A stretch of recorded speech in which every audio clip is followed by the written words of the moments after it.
అందరికీ నమస్తే అండి.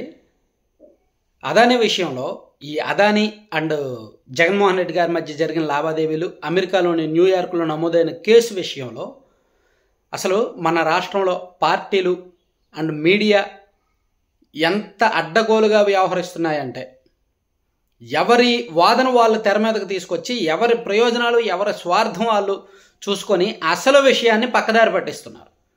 పూర్తిగా ప్రజల్ని మభ్యపెడుతున్నారు, మోసం చేస్తున్నారు. ఇందులో అందరినీ కూడా మనం ఒకే ఘాటిన కట్టాలి. ఎందుకంటే ఫస్ట్ వైసీపీ వాళ్ళ వెర్షనే తీసుకోండి. ఈరోజు సాక్షిలో ఏం రాశారు? ఇతర రాష్ట్రాలతో పోలిస్తే తక్కువ రేటుకే కదా, ఇతర రాష్ట్రాలతో పోలిస్తే తక్కువ రేటుకే కొన్నాం అనుకున్నప్పుడు ఇదే విద్యుత్ని ఇదే ధరకి ఇతర రాష్ట్రాలు ఎందుకు రిజెక్ట్ చేశాయి? ఆ మాత్రం ఇంగిత జ్ఞానం లేదా?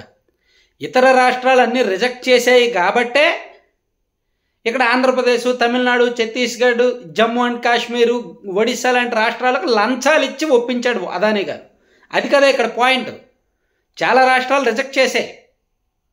మధ్యప్రదేశ్, మహారాష్ట్ర, న్యూఢిల్లీ, హర్యానా, పంజాబ్, కర్ణాటక, కేరళ ఈ రాష్ట్రాలన్నీ రిజెక్ట్ చేశాయి. అరే బాబు, దేశంలో రూపాయిన్నరకే విద్యుత్ వస్తుంది, భవిష్యత్తులో మీరేంటి 2.5 రూపాయలు అంటారు, మాకేమీ అవసరం లేదు అని రిజెక్ట్ చేస్తే అప్పుడు అదానీ రంగంలోకి దిగి ఎవరెవరైతే లంచాలకు లొంగుతారు అనేది చూసి వాళ్ళని ఒప్పించి లంచాలు ఇచ్చి ఇలా దారిలోకి తెచ్చుకున్నాడు. సో ఇదేమి తక్కువ రేటు కాదు, ₹2.49 ప్లస్ రాజస్థాన్లో తయారైన విద్యుత్ ఆంధ్రప్రదేశ్కి రావడానికి ఎంత ఖర్చు అవుద్ది, ఛార్జీలు ఎంత పడతాయి? సో ఇదంతా కలుపుకుంటే ₹5.74 పడుతుంది యూనిట్కి. అవన్నీ రాయిట్లా. సో అలా మభ్యపెడుతున్నారు రాష్ట్ర ప్రజల్ని వైసీపీ వాళ్ళు. పైగా సెకీతో కదా ఒప్పందం చేసుకున్నారు, కేంద్ర ప్రభుత్వంతో ఒప్పందం చేసుకున్నారు కదా, అదానీతో ఒప్పందం కాదు కదా అని అంటారు.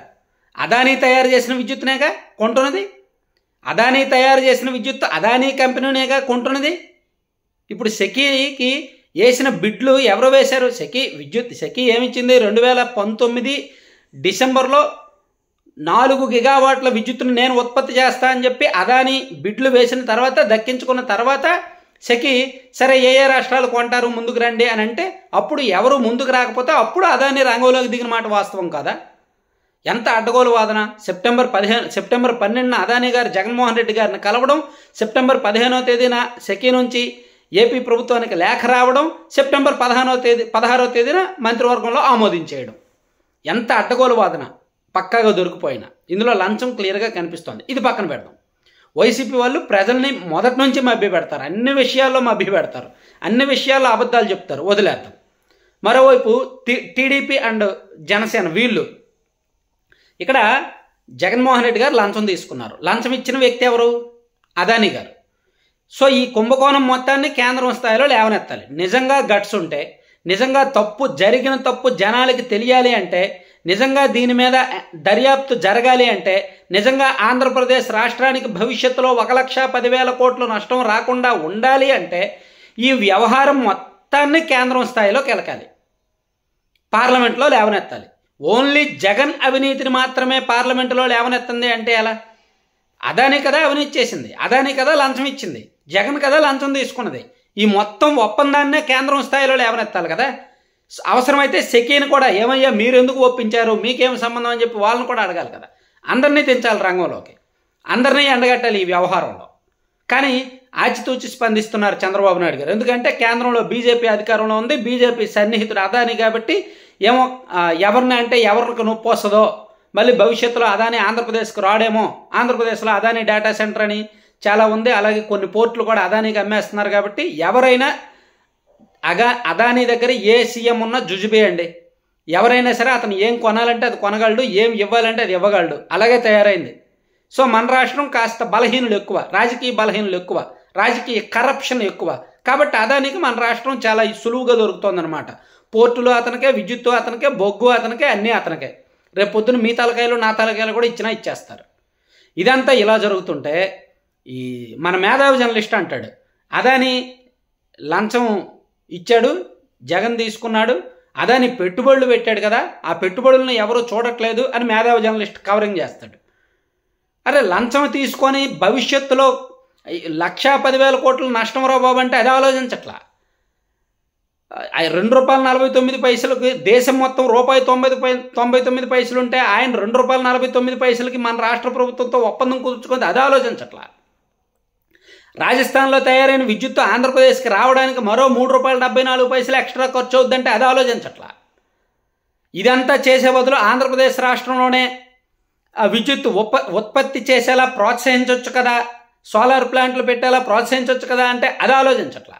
ఇదంతా లేకుండా అదాని పెట్టుబడులు పెడుతున్నాడు కదా, ఇలా అయితే పెట్టుబడులు రావు కదా, అందులో జగన్ది తప్పు లేదు, వైసీపీ వాళ్ళది తప్పు లేదు అనేటట్టు కవర్ చేస్తున్నాడు.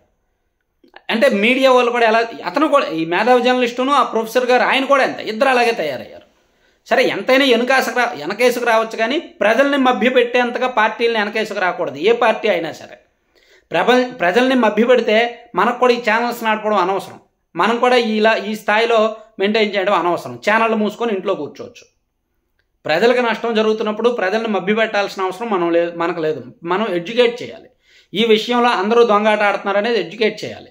జగన్మోహన్ రెడ్డి గారు తప్పుకు దొరికారు, అదానీ గారు తప్పు చేశారు, లంచం ఇచ్చి ఎక్కువ ధరకు కొనిపించారు, ఆ ప్రాజెక్టును రద్దు చేయాల్సిన అవసరం ఈ ప్రభుత్వానికి ఉంది అనేది మనం ఎడ్యుకేట్ చేయాలి.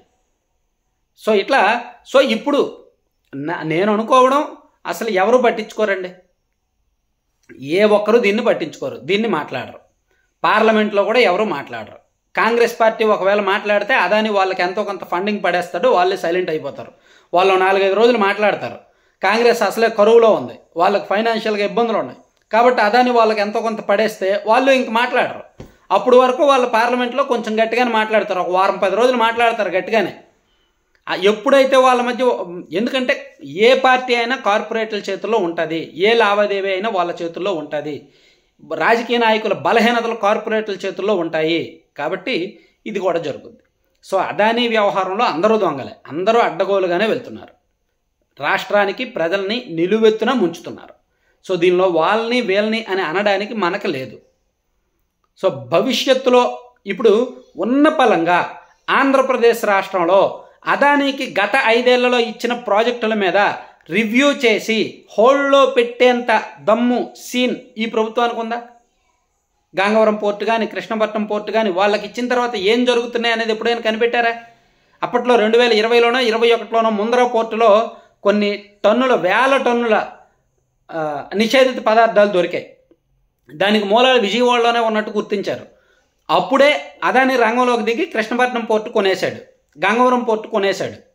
మరి అదానీ పోర్టులోనే ఇవన్నీ దొరుకుతున్నప్పుడు అతనికి ఆంధ్రప్రదేశ్ రాష్ట్రంలో కూడా పోర్టులు ఉన్నప్పుడు మన రాష్ట్రంలో అవి జరగట్లేదు అని నమ్మకం ఏంటి? సో ఇలా చాలా వ్యవహారాలు ఉంటాయి కాబట్టి ఎవరు అధికారంలో ఉంటే వాళ్ళందరూ కూడా వెళ్ళి పచ్చిగా చెప్పుకోవాలంటే అదానీ సంకనాకడమే, అంతకుమించి ఇంకేం చేయలేరు ఎవరైనా సరే, ఏ పార్టీ అధికారంలోకి వచ్చినా సరే. Thank you.